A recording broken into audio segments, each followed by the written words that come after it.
from Nebraska's trusted news source. This is Channel 8 News at 10.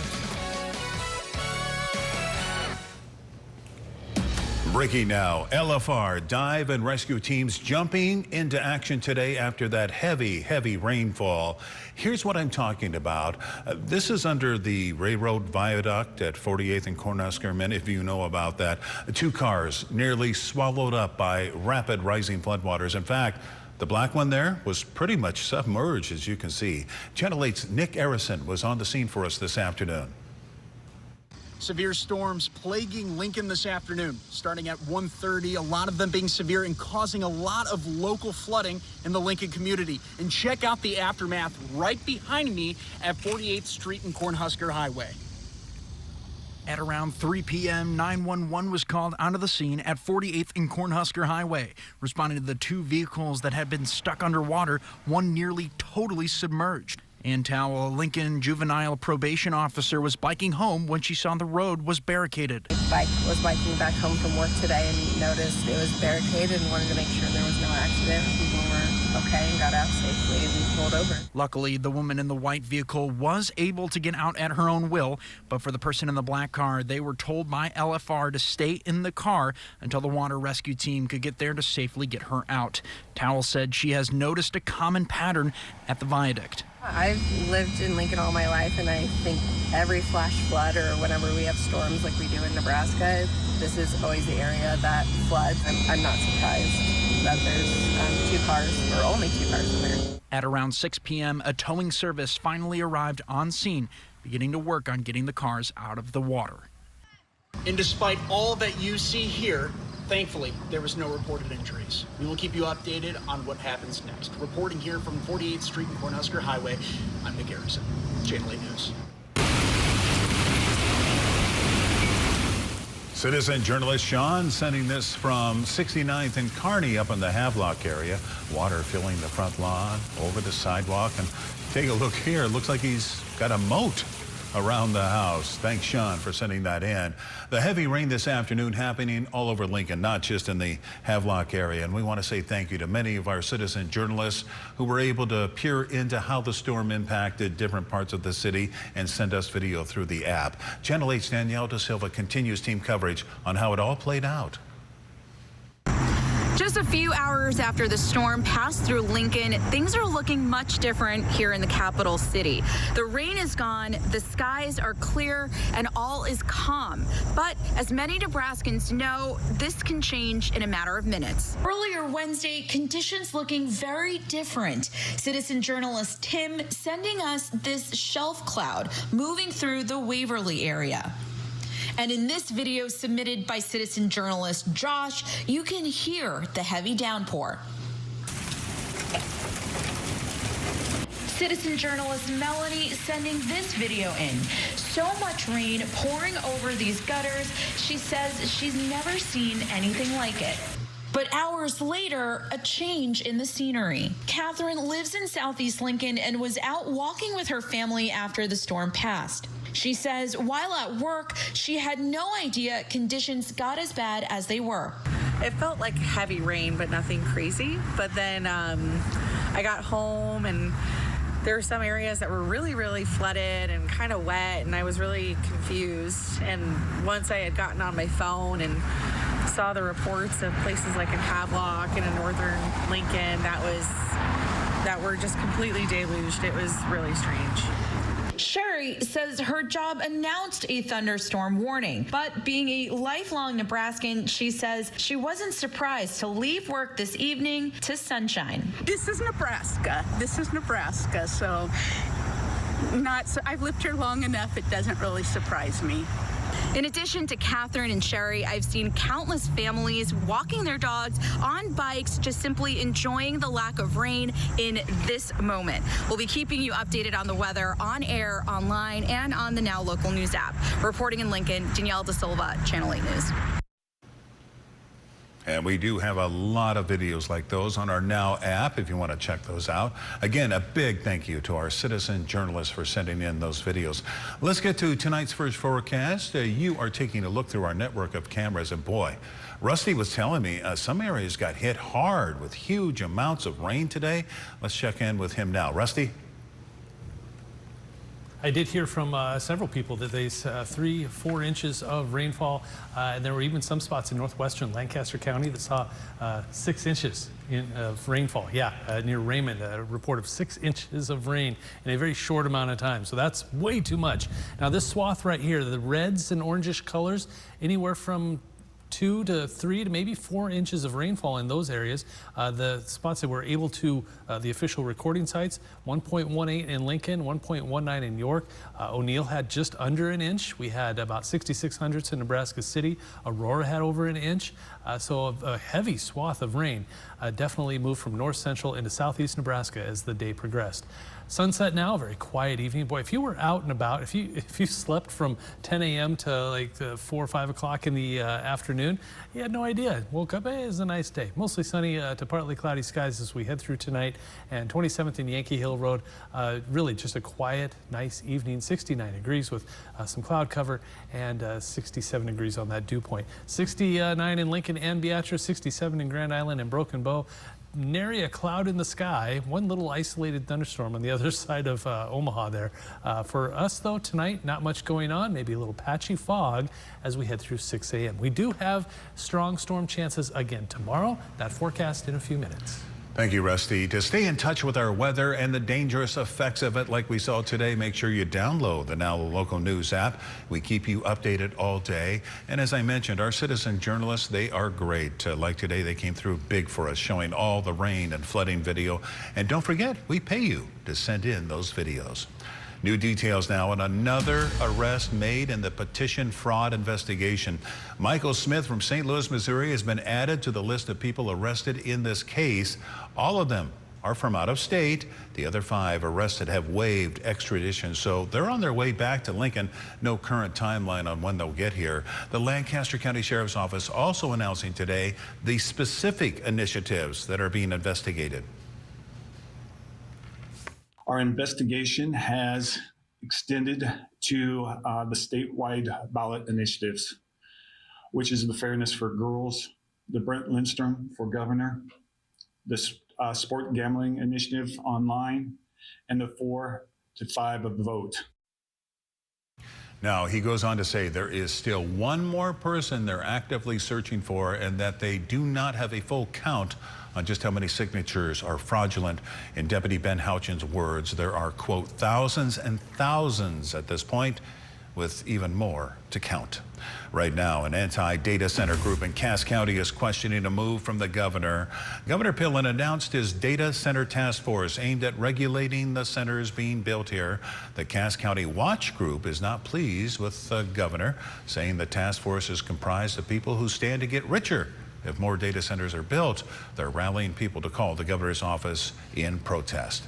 And rural health officials from Nebraska are in D.C. The Rural Health Association joining 30 others from across the country for a conference. They're talking about issues impacting rural health care. The group says it's bringing home knowledge to boost efforts to help local health care organizations prepare for emergencies. Developing now, disability advocates are raising some serious questions. The floor of the Capitol building packed with families and lawmakers, all there to talk about assessments on how they're impacting people with intellectual and developmental disabilities. They're called the Inter-RAI assessments, and the majority of concern today was on the cost of getting this type of testing. Here's the vice chair of the Health and Human Services Committee with how these test prices are harming families. Lowering services does not ease the health care burden on working families. It punishes Nebraskans who are just trying to follow the rules of the system as prescribed. And let's be very clear about this. It is our system that is failing to provide adequate access and needs assessments, not the other way around. They're hoping an independent review of the system will ease some of the burden for families.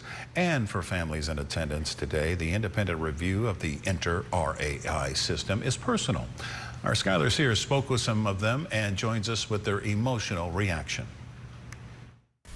Families and advocates packed the state capitol, calling for changes to Nebraska's new Inter-RAI assessment system. For the parents who spoke out, the concern isn't just about numbers or funding tiers. It's about the care their children rely on every day. For Lincoln dad Len Straub, that's his 45-year-old son Doug. Straub says Doug has needed one-on-one care for decades. But after the new inter-RIA assessment, his level dropped from high to intermediate. Clearly, Doug has not changed. The only thing that has changed was the assessment tool. For Vicki Stopak, caring for her 38-year-old son Chad is a round-the-clock responsibility. My life revolves around this boy, and it's very hard. He needs a caregiver 24/7, and it's hard to find people to watch him, so I miss a lot of things. I'm at home all the time. And she says that's why she showed up at the Capitol. I came here to fight for my child, Chad Stopak. He's 38. We were told that if he is 24-hour care, then he should be put in an institution. And I said, no way, he'll die there. And we love him so much, and it's time to start fighting for all the disabled children. The state is now launching an independent review of inter-RIA. Families here plan to keep advocating until they feel their children's needs are being accurately reflected.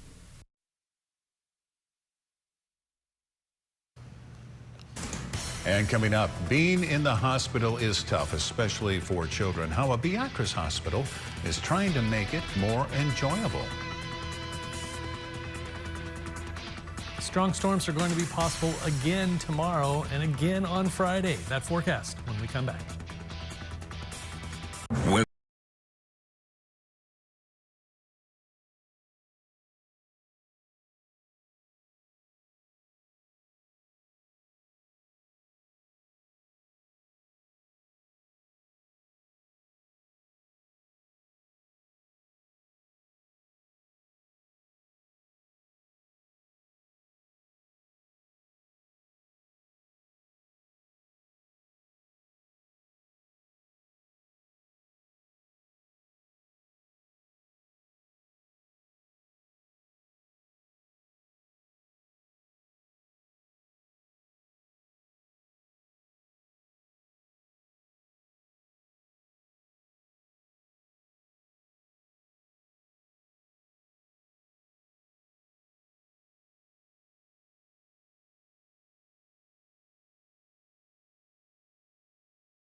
New at 10, the community hospital in Beatrice is asking for help, making it healing and a happy place for kids.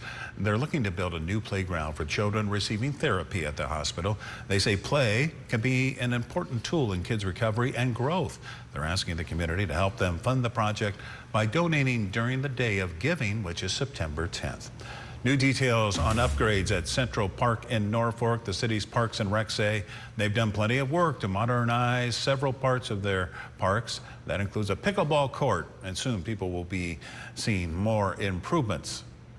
We are replacing the old brick sidewalk, and we are putting in brand new sidewalk throughout the park. That's the work that's going on that you see happening behind us. and we want to make it more accessible to the restrooms and to the playground. Park officials saying the new sidewalks will be good to go within the next few weeks, but right now the community can already start enjoying the pickleball court while they work on other areas. Right now, businesses and lawmakers are dealing with the rising popularity of e-bikes. The Columbus Police Department making this post after the city council there took concerns from families about the safety of e-bikes and proposed legislation for them. They say they need more time, though, to comb through requests before they come to any final decisions. The rising popularity of e-bikes is also causing some changes for businesses here in Lincoln as well. We wanted to know how they're adapting to those changes and what the future looks like, right? Channel 8's Emma Norwood joins us now after speaking with the Lincoln Bike Kitchen about what they're seeing. For years, the Lincoln Bike Kitchen has been helping the community have a reliable source of transportation. But as times change and new products arise, these regular bikes the mechanics are used to working on are changing too. Now, when you ride the paths here in Lincoln, about 70 to 75% of the bicycles out there that you see coming past you are electric bikes. Wayne Schaefer is the longtime shop coordinator for the Bike Kitchen. He says these tires and parts are what they're used to. But with so many already bringing in their e-bikes, he expects that to look a little different. Since that has come on the scene so heavy now that that battery issue and all that stuff is just going to get larger and larger and larger and larger. I see the kitchen at some point in the future, if we want to continue to help people ride, then we may be kind of forced into that, that envelope of figuring out how to work on them. Schaefer says they simply don't have the electrical training to fix any of those bikes that come in, and funding is a whole other battle. But they are welcoming anyone with that electrical background to maybe lend a hand. Our funds are very, very, very limited. So we try and save whatever we can off of bicycles that we can't use. We'll try and strip off any parts that we may possibly use on a repair. And so we have odd jobs that evolve around that. Now, your Storm Alert Team forecast with Chief Meteorologist Rusty Dawkins. One more quick look at the rainfall totals, which just strange. Weather is weird in Nebraska sometimes, and this is one of those times. Just a couple of days ago, same storm path as what happened today, where it started in north central Nebraska, made its way towards Grand Island, and then made its way over towards Lincoln. So, and this could happen again and again. We're just in a weird pattern where this is just the storm system, and I'm sure the western half of the state is going, come on, we want some rainfall too. And I know I've heard them on my social pages. Rainfall totals very heavy in these areas that are in the red shaded areas, anywhere from 2 to 4 inches, and we've had reports of 6 inches in some spots. So really a lot of rain, and 4 to 6 inches is way too much. It just, when it as fast as it was coming down tonight, earlier this afternoon, that does nobody any good. 48th and Cornhusker Highway, ABC Seamless, quiet evening out there on our camera. We've got temperatures in the 60s. At least it was gorgeous out there tonight. If you were able to get out and about after the storms blew through, humidity was low, temperatures were cooler, not much of a wind, gorgeous sky, birds were chirping, the whole 9 yards. It was just a gorgeous evening, one of the best August evenings I can recall in recent memory. Temperatures closer to home, a lot of middle and upper 60s, close to 70 in some spots. Dew points, in the middle and upper 60s, that's typical. One little storm trying to hang on, and it just keeps trying and keeps trying. There's just that little leftover disturbance. Most of the state, though, very, very quiet. As we head through tomorrow morning with all that rain, this area may see a little patchy fog and maybe an isolated shower or storm from North Platte to McCook. That would not last long. This all tapers off quickly, and then watch this. North central Nebraska headed towards Grand Island as we head through Thursday afternoon into the evening hours. Will it turn this way? It's saying the other way this time. We'll see. Would not surprise me if this comes this way instead. It's just been how things have been going. But because of that, we have this area here with a slight risk. This may need to be shifted a little bit, but I think a pretty good chance for some strong to severe storms Thursday. And yeah, we have another chance for severe weather on Friday. Would not surprise me to see north central Nebraska down towards Lincoln. Again, I hope that's it. It does look like The day on Saturday looks better. Sunday, another chance for storms, but we'll wait and see on that one.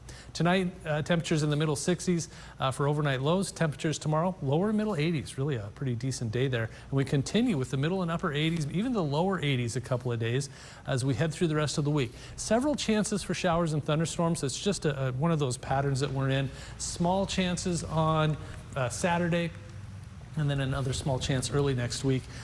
So yeah, we need the rain, so I guess we'll take what we can get. Weather trivia time. How deep of water will float a car? 1 foot of running water, 2 feet, 3 feet, or 4 feet? What's the lowest number on there that will float a car? I want to say 2 or 3 feet because I don't think it takes much. I'm going 2.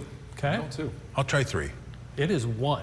Oh my goodness. Yeah, that actually makes sense. Now 2 feet will carry away an SUV or a bigger truck, but it's small, just like a sedan. 1 foot of water will float it away. All right, good to know. Thank you, Rusty. It's just about time for Sports Zone with Sports Director Will Charlton, and a couple of Nebraska softball coaches are up for a big award, aren't they? They sure are, Rod. Coming up, I'll tell you who the 2 coaches are and what puts them in the running for Division I Softball Assistant of the Year.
Now, from the Channel 8 Sports Zone, powered by Green's Furnace and Plumbing, here's Channel 8 News Sports.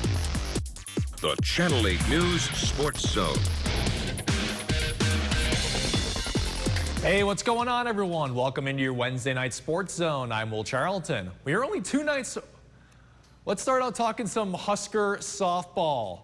And earlier today, it was announced that Lori Sipple and Diane Miller are named to the top assistant coach in the country award watch list, the Division I Softball Assistant Coach of the Year watch list.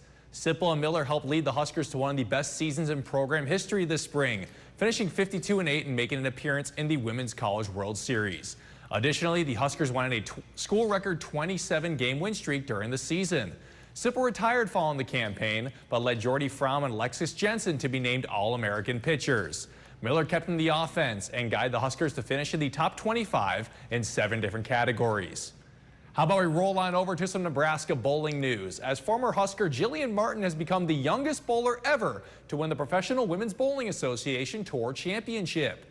Martin, who was a four-time All-American at Nebraska, won the title on Tuesday night, defeating Brigitte Norix of Germany 247 to 221. Additionally, at just 22 years old, she's also the youngest to ever win a Triple Crown and have 3 major victories in her PWBA career. After winning the title last night, she told PWBA.com, quote, "It's shocking. I would not necessarily expect to be here," and went on to say this is a wow moment. A huge congratulations to Martin. Yesterday, Nebraska football spoke to media once again, and we heard from offensive line coach Jeep Wade, defensive tackles coach Corey Brown, and special teams coordinator Brett Maher. Let's turn it over to a couple of offensive linemen who took to the podium. Lincoln's own Gunnar Gatula and transfer Brendan Black also spoke. And a big topic about that unit so far is how much of a veteran presence is in that room, and both said it's vital to have that kind of presence. It's really important, and also making sure a unit can kind of mesh, and and a whole unit has seen a lot of different things from different conferences or different teams. Just in general, I think it helps kind of, we can pick each other's brains about what we see on film or just when we're out on the field, so we can really mesh together and kind of use that to our advantage. It's very important. I think bringing the young guys along too is a big part of it. The Huskers speak to media again on Friday, and we'll have more with them then. And don't forget, all the Kansas City Chiefs preseason games will be right here on Channel 8. Their next is this Saturday night against the Tampa Bay Buccaneers at 6:30 p.m. All the Chiefs preseason games will be exclusively airing on our channel, so make sure you don't miss out on the action. That's going to do it for your Wednesday night Sports Zone. A lot of exciting stuff on the way, and Rod, we'll send it back to you. All right, thank you, Will. We'll have a final check of your weather next.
New at 10, a UNL student finishing her unforgettable internship. Catherine Day was just one of 10 college students in the inaugural paid internship by First Interstate Bank to work at the Smithsonian Institution.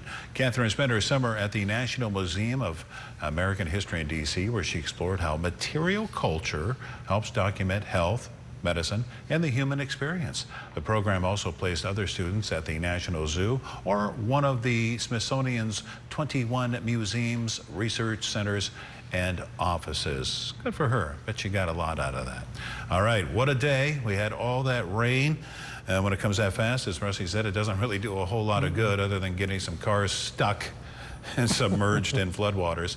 How's it looking tonight, Rusty? Yeah, when you have more than half an inch to 3/4 of an inch, all within an hour, anything more than that, it just runs off. So hopefully I know some of us saw some pretty good soaking rains. There were spots that it was just way too much in such a short amount of time. Really quiet out there right now. A very nice evening with, I think temperatures are going to drop to around the middle 60s. Some patchy fog early, then another strong storm chance starts right there in north central Nebraska again, makes its way into and around the Grand Island area, but this time looks like it wants to move south and west instead of east towards the capital city. We'll see if that happens because it's always been headed east over the last couple of days, so we'll keep an eye on that. Tomorrow morning, temperatures in the 60s, highs tomorrow in the middle 80s, a little bit warmer, but we've had quite a bit of rain. I'm kind of hoping the western half of the state eventually sees more than the eastern half of the state. They need the rain as well. A drought monitor comes out tomorrow? That's so. It's going to be interesting tomorrow. Yeah. All right. Thank you, Rusty. And thank you for joining us. Andrew in Houston will be here starting at 5 a.m. Jimmy Kimmel's up next. Have a good night.